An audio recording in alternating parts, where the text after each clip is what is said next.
Hello, this is Randall with Philippines Project. I'm just doing a quick video. It's kind of an update on what's going on here in my life. Actually, and I may put this up on Facebook and YouTube, I'm not sure. My father actually passed away, and so that kind of like, you got to think about that if you're going to live in the Philippines, that it may be difficult for you to get back, if not just difficult, but also cost prohibitive to go back. Depends on how much money you have. I mean, my father passed away on a Tuesday, I believe, at 8 p.m., and he was buried on Saturday. So if I would have, I didn't go back. I just made the decision. That was my decision. Other people make other decisions. I respect that.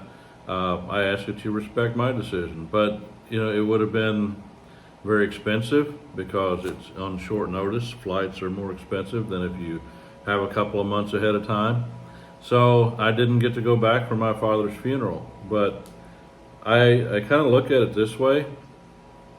I spent a lot of time with my father, especially after my mom passed away. She passed away 7, 8 years ago, and she was the love of his life, and it was hard for him. And at the time, I was running a business in the town close to where my dad lives, and he would come over once, twice a week, maybe once a week on average, and we would go out to lunch or we'd go out to breakfast. He loved to go out to breakfast, and I do too. When I go back in the States, it's one of my favorite things. But I don't know, I didn't count them, but I was just thinking the other day, we must have went out over the 4 or 5 years since my mom had passed away, probably over 100 times, and we just kind of had this running thing. I would buy one time, and he always liked to buy too. So, and we had our favorite places to go to.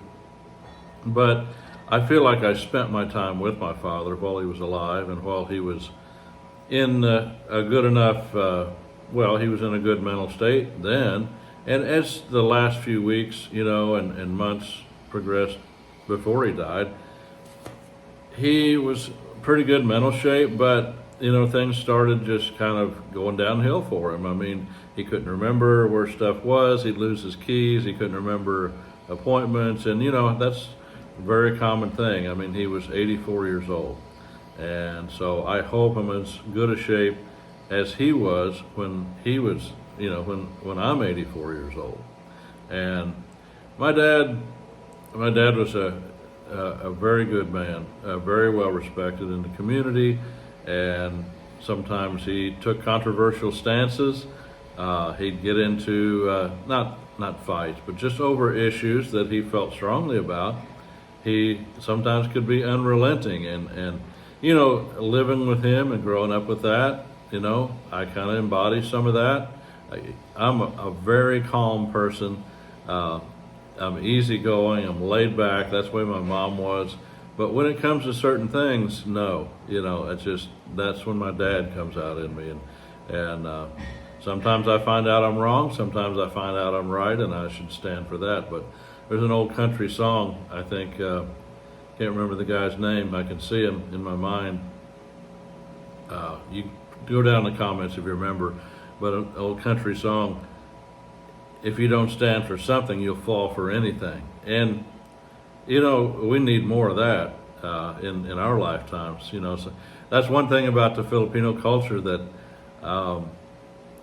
it puts some stress on me sometimes if I feel like, that's just not right, You're here, you're not in your country, and you got to accept a lot of things. But I still have some strong opinions about stuff, and I just try. It's my opinion. It doesn't necessarily have to be stated all the time. So anyway, growing up with my dad, my dad, I used to think he was a combination of because he was a preacher for several years, after probably his age 50, something like that, maybe a little bit earlier. I don't remember exactly, but he was a Baptist preacher for a lot of years and helped a lot of people, and a lot of people knew him through that. He was also in business. He worked for Allstate Insurance for a lot of years. He was promoted very regularly. We had a good life growing up. We moved around quite a bit. And so he was kind of like to me, like kind of like Billy Graham, a little bit John Wayne, and maybe who else am I thinking? I don't know. I can't think. I had three, but I can't think of them right now. But anyway, my dad was a strong man, and one time I'll share a real quick story. I don't want to go too long in this video, but I had a guy work for me when I had my business, and he's a good old guy. I'm not putting him down. It's just a story that happened, and he came to work one day, and he was a contractor for me. He wasn't my employee, but him and I were kind of friends, and at the same time. But this guy, he's something else. I'll just put it that way. But he come to work one day working for me, and he's working for himself, and I said, man, how come you have that scratchy beard all the time? I mean, it wasn't like he didn't have a beard like I have, and mine doesn't look great all the time. But his was just like, he just didn't shave for 4 or 5 days, and just was patchy, and it just didn't look good. And so I'm always giving him crap about stuff. I said, man, how come you let your beard, why don't you shave every once in a while, Oh man, he said, shave? I want to look like a man. That's a beard makes you look like a man. And I don't know, it struck a chord. My dad never had he did have a beard late in life, but not probably for 2 or 3 years. But most of the time he's clean shaven the whole time. He's the old school, I said, I'll tell you what a man is, and I was going off of my dad. I said, a man gets up 6 o'clock, leaves the house at 6:30 in the morning, goes into work by 7. He works sometimes, gets back home at 6 o'clock. We're all there waiting on him. We have the table set, and food is ready for when he walks through the door. He's very dependable.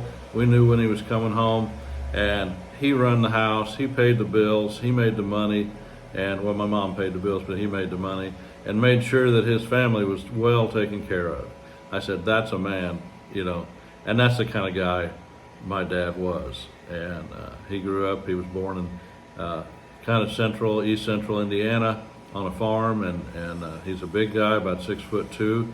He was a center for his basketball team, and up until probably 3 or 4 years ago, he would go back to his hometown of Richmond, Indiana area, and his old teammates, which were left, the old coach, and they would still get together and eat breakfast sometimes, once a year, once every 2 years. So my dad is quite a man. I miss him, but I have this assurance that, if I go back for his funeral, people, I want to see him one last time. I saw my dad.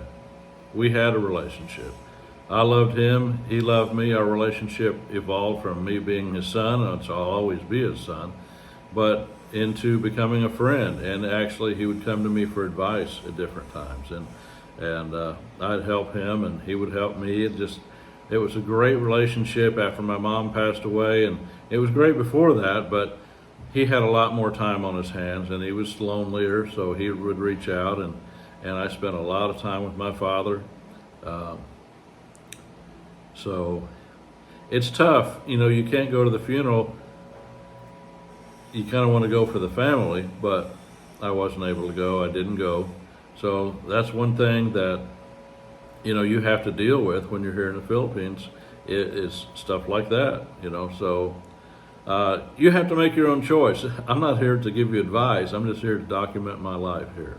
And that's one thing that happened in my life. So if you have any similar experiences, go down in the comment section right now and just tell me about that. If you've been through the situation, go down in the comments, let me know about that. And if you like the channel, really the only way that I'll make any money on the channel or ask for help on the channel, the channel really doesn't make any money. I think I make like $100 every 2 months if I'm lucky.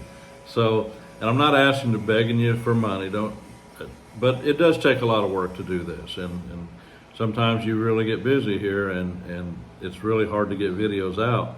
But if you would like to support the channel, even in a small way, go down below. There's a join button down below this video, a little black button. Hit it, and it'll give you different options on how much money per month that you want to give. And it's, very, very nominal amount of money. So I support a channel that way. I often say my favorite YouTuber, I think, is a guy by the name of Camping with Steve. He's a Canadian guy, and he goes around camping, and you just watch him if you want to. But I support his channel every month, you know. So I do the same thing for people, YouTubers that I like, and it's not a lot of money. Doesn't take a lot of money. But anyway, if you wanna support the channel, go down and hit the join button. Like us on Facebook. I'm gonna put this video up on Facebook probably. And so anyway, I'll see you in the next video.